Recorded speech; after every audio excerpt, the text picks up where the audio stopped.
On June 10th, 2024, Zion succumbed to those injuries that he sustained during the gunfire. During June and July, no significant updates were released regarding this case. However, detectives worked tirelessly behind the scenes as this investigation continued and continue to do so to this day. On August 2nd, 2024, detectives released information requesting the public's assistance identifying and locating a vehicle that was driven during the shooting, a gray Chrysler 200. On August 7th, 2024, that vehicle was located at a residence in Scotland County. It was unoccupied at the time. A search warrant was obtained and executed. That vehicle was brought back to the Fayetteville Police Department for forensic processing. The Chrysler 200 had a single bullet hole in the right passenger door and a medium-sized dent in the driver's door. In addition to locating the vehicle, the firearm used in this crime was located by the Winston-Salem Police Department on an unrelated traffic stop. On October 31st, 2024, Sierra Chambers was located in a residence in Fayetteville, where she was arrested and charged with felony accessory after the fact in relation to the homicide of Zion. She would later post bond and she was released pending trial. As this investigation has continued, detectives developed additional information and they were able to obtain warrants charging Sierra Chambers with first-degree murder and felony conspiracy. She was arrested yesterday on those charges and booked at the Cumberland County Detention Center. Today, December 11th, 2024, we have an additional arrest in this case, and that's what we're here to announce today. And Tory Porter, a 20-year-old black male, has been arrested and charged with first-degree murder and felony conspiracy for the homicide of Zion Gibbs. He's currently being held at the Cumberland County Detention Center without bond, pending his first appearance. This has been a complex and challenging investigation. We extend our deepest gratitude to the numerous units and law enforcement agencies who have contributed to this effort. This includes our homicide unit, our forensic unit, and our violent criminal apprehension team. The United States Marshal Service, which we have task force officers assigned to, has also been instrumental in making these arrests happen. We also want to acknowledge invaluable assistance provided by the Winston-Salem Police Department, the Scotland County Sheriff's Office, and we continue to work with the Cumberland County District Attorney's Office as this case has progressed, and we continue to do that today. Most importantly, we express our sincerest condolences to Zion's family, especially his mother and his friends. We understand this has been an incredibly difficult time and continues to be an incredibly difficult time, and we hope these arrests at least bring them some amount of comfort. We continue to remain committed to bringing justice to Zion and his family and friends, and we will continue to work with the District Attorney's Office to make that happen. At this time, we'll open for a few questions. Please understand that although 2 arrests have been made in this case, this is still an active investigation. There's going to be very little I can release as far as the investigative details go.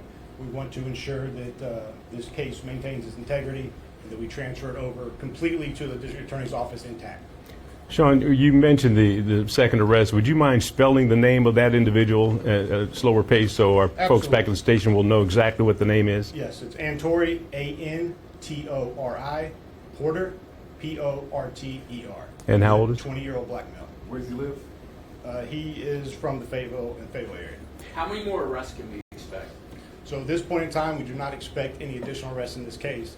However, this investigation is continuing, and we will follow this investigation to wherever it takes us. Sean, are you any closer to understanding a motive in this? Why all these shots were fired on Danish Drive to begin? So we have some thought behind that. However, due to the complexity of this and to ensure we don't compromise the case before any potential trial, we don't want to get into those details at this point in time. Can you specify when the second arrest, when it occurred? Yes, so of Antori? Yes. Antori was arrested today. He was arrested this morning. The relationship of the 2 people that are arrested, can you release it? They've been acquainted with each other for some time. Did any of them know the family at all? Myra Gibbs or anyone? They're not related.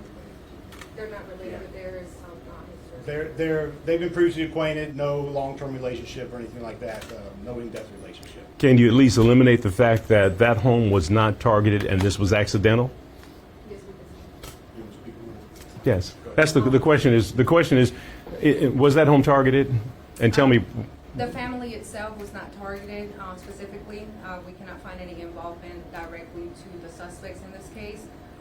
but in reference to the address, I can't release that information. But Ms. Gibbs' family, Zion, all of them were just innocent, completely no involvement in this case. And could you give us your name, rank, and Yes, I'm Detective Barrios, Berrios. I'm with the Homicide Unit, lead investigator. first name?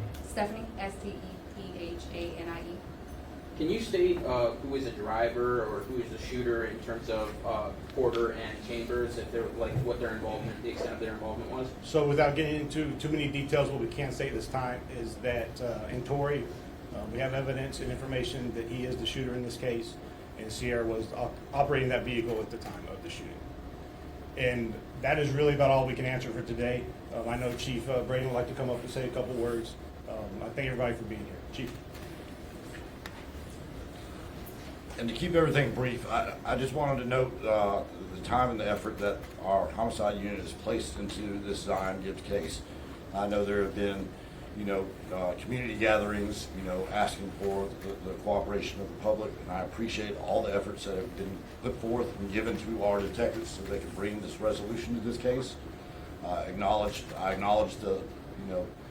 this Zion Gibbs case came on the heels of the Devon case these detectives investigated earlier this year.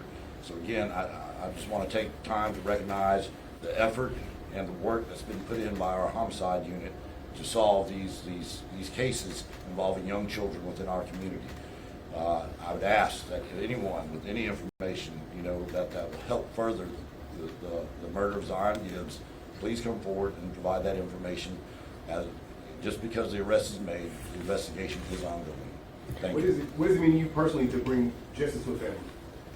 Well, having met and spoken with Myra Gibbs personally, being out on Danish Drive, and dealing with her several times since this incident, there is a sense of relief that we have fulfilled our obligations to her of bringing the murderers of her son to justice. Do either of these two suspects have any previous crimes that you might be aware of?